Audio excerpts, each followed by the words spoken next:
ওদিকে ভিডিওই করলাম। হ্যাঁ বাজারটা যেতে হবে না আজকে? যাবো না পরে যাবো না, এখন তো সকাল সকাল অফিস যাই রে, টাকা তো বেরো। অফিস থেকে গিয়ে কিছু নিয়ে আসবো কিন্তু, কিছু না আলু আনতে হবে কিন্তু। তুমি কি 3 কেজি আলু আনছে লাল হবে? হ্যাঁ আলুটা বেশি লাগে না বলো, নিয়ে আসবা। হ্যাঁ যাবা না বউ? হ্যাঁ যাবা না?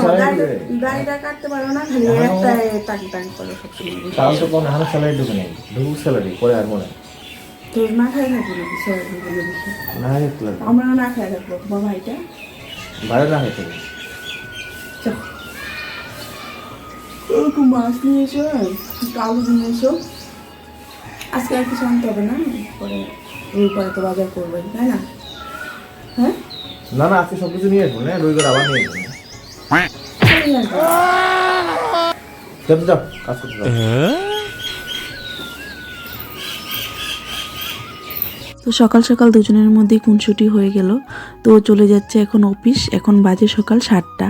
তো হ্যালো বন্ধুরা, আমি সুকৃতি মালবাজারের একটি খুব সুন্দর টি গার্ডেন থেকে বলছি, আর আমার ডুয়ার্স ফ্যামিলিতে আপনাদের সবাইকে জানাই স্বাগত। তো সকালবেলাও যেহেতু অফিস চলে যায়, তো সকালবেলা উঠতে হয়, তো ওর সঙ্গে সঙ্গে আমিও সকাল সকালেই উঠে পড়ি। আর আগে জানেন তো একটু দেরি করে ঘুম থেকে উঠতাম, 8টা সাড়ে 8টার সময়।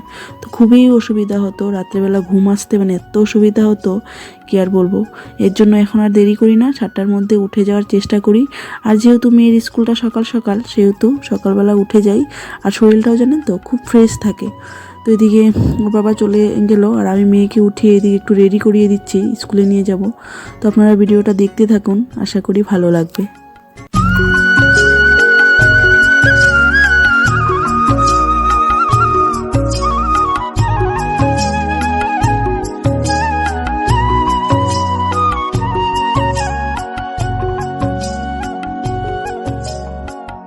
তো মেয়েকে এদিকে রেডি করিয়ে দিলাম, আর ওর বাবা এসে ওকে নিয়ে যাবে স্কুলে।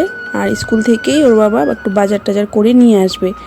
তো সংসারটা একটু সঞ্চয় করে চলার চেষ্টা করি, কিন্তু যতই সঞ্চয় করি না কেন টাকা পয়সা ধরে রাখতে পারি না। আর সঞ্চয় করে চলার চেষ্টা করলেও বাজার তো সেই করতেই হয়, তাই না? হ্যাঁ শুধু আলু আর মাছ বলছি, আলু আর মাছই নিয়ে আসছো, কিছু শাক টাক বাটা। এগুলোকে পোনা মাছও বলবেন, একটু বাটা আর পোনা আলাদা। মা সে পাপ দাও আনছো দুটা।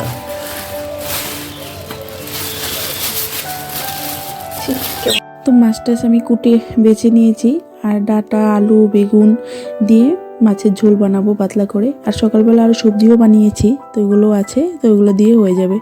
আর জানেন তো ছোটোবেলা যখন বাড়িতে মা বাবাকে খুবই বকা দিতাম, হ্যাঁ সবার মা বাবা এটা ওটা কিনে দেয়, তোমরা আমাকে কিনে দাও না আমাদেরকে।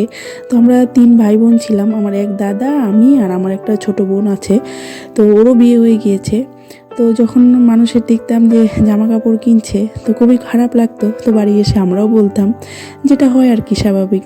তো আমার বাবা যেহেতু কৃষিকাজ করতো, কৃষক ছিল, আমরা কৃষক ফ্যামিলির ছেলে মেয়ে, তো সেরকম আমরা সচ্ছল অবস্থাটা আমাদের ছিল না।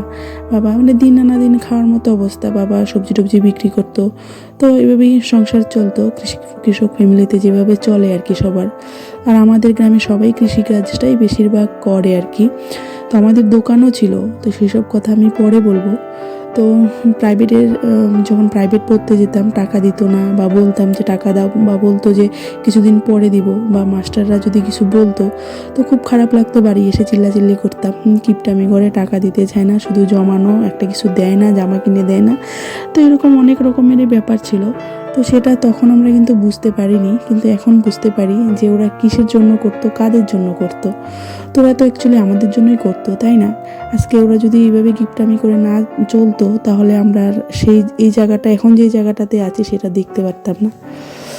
তো বন্ধুরা অনেক কথাই করলাম, আর আমার রান্না ওইদিকে কমপ্লিট হয়ে গিয়েছে। তো ভিডিওটা কেমন হয়েছে তো অবশ্যই আপনারা বলবেন, আর যদি ভালো লাগে তো লাইক করে দিবেন।